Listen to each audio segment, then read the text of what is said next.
What's going on, YouTube? We're back today with another pod review, and today we're doing the Chocolate Borg 9.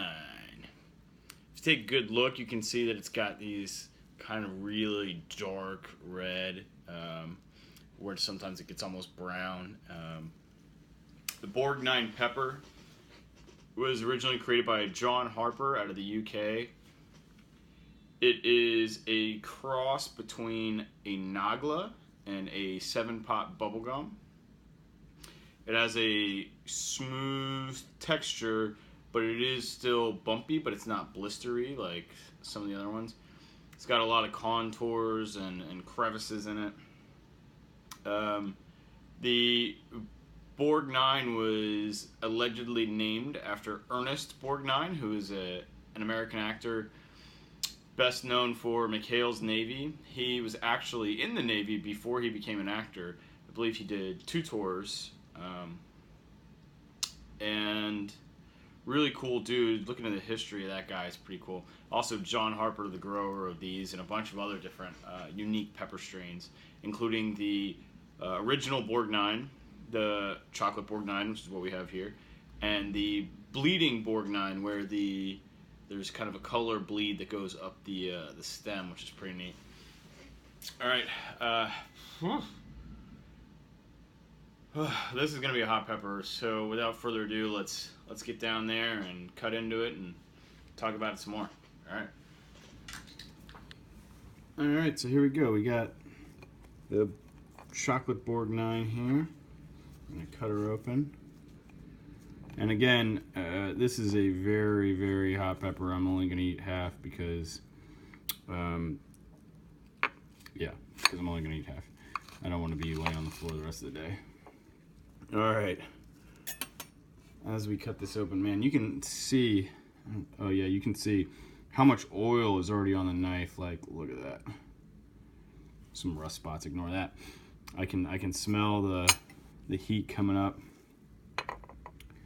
Oh yeah. Let's see if you can get it. Yeah, you can see all that glistening, oily goodness in there. You can see the placenta is pretty gnarly inside. Runs all the way down. And same with this one. We're gonna get some seeds out as always. This is a really cool pepper. All the Borg 9s are from the same grower. I know he does a lot of other crosses. And I think the Bleeding Borg 9 originally was because some growers had taken the regular Borg 9 and had crossed it with itself or with other plants, crosses of crosses or whatever kind of thing. And next thing you know, they found that it was bleeding up the stem with the colors, really unique looking. And so the Bleeding Borg 9 was born. Alright, we're going to get a bunch of these out. Now this doesn't diminish the heat at all by taking these seeds out, because ultimately at the end of the day, the heat's already in the pepper. It's not coming out. I mean, it's in the placenta, it's dripped along the walls from being handled and tossed around, in this case shipped. This, just like the last few reviews, these peppers did come to me from Chili Wonka's Pepper Factory, and there'll be a link in the description, as always, to his website. If you haven't checked him out yet, please do so. He's got some really cool candies and chocolates there he sells as well. But yeah. Alright, and I will deal with the rest of this pepper later. While I'm doing this, over the weekend I went and visited some family and split a Dorset Naga pepper with my brother, and we were both in a very bad way. Alright, let's stop stalling and get back and try to eat this pepper.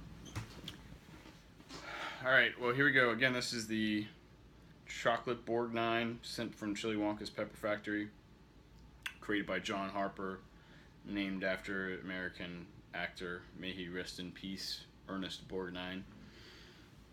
Probably some sort of a a reference to Star Trek Borg as well, and you will be assimilated. As far as the smell goes, it smells like capsicum chinense. There's a little bit of a hint of some other smell that I really can't identify that's back behind it, but here we go.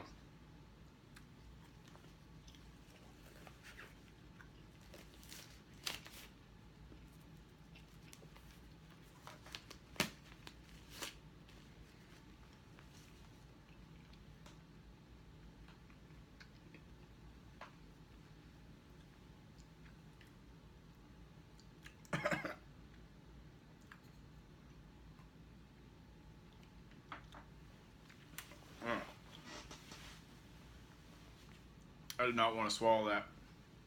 As soon as it hit my throat, oh, that was just molten lava. And yes, if you're wondering, that was a Corona.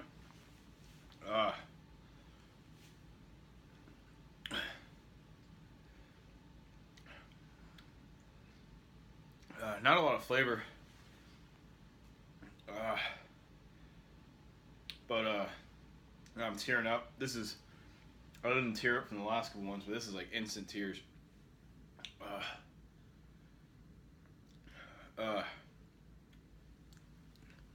Yeah, flavor, even as I'm breathing out, kind of earthy, chocolate pod.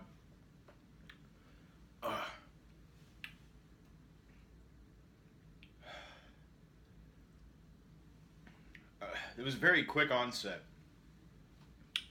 I don't feel like it built it up much. It just slammed right in my throat, my tongue, bottom of my mouth, like underneath the inside of the front of my like gums, inside of my gums.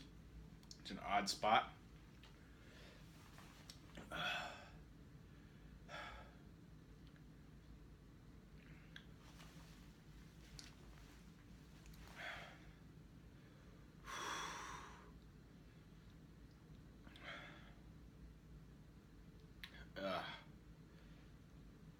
I can already feel it moving down the chest cavity as it's making way to my stomach. This one's gonna give me a belly bomb. It seems like it's peaked and it's backing off. Very, man, quick onset. The heat though, other than how rapid it was, I feel like what was the last one on video? The 7-pot Jonah. I feel like it had a higher peak, but it was a lot. It was a build up. Most one I feel like slams hard and just kind of trails off. I'm starting to get some of the flavor now. Yeah. I think this one would be good to mix with other peppers. You know, in winemaking, there's a couple of grape varieties out there that are predominantly used to blend with other grapes. Like, I don't know if you any winos out there know, but there's Chambourcin and there's like, you know, Petit Verdot and stuff that, while you do see them sometimes on their own, a lot of times they're blended in either for color or for, you know, kind of more leathery notes to create more of complexities. And I feel like this would add a lot of complexity to hot sauce by, one, adding that first initial heat, and then you have other ones that are going to build and you have other ones that are going to linger, and you can kind of create some sort of normalcy with that. And it does have those kind of earthier tones, which adds complexity. So I would use this in conjunction with other peppers. It lingers too. It's still going, but I mean it's peaked. Like it's slowly backing off.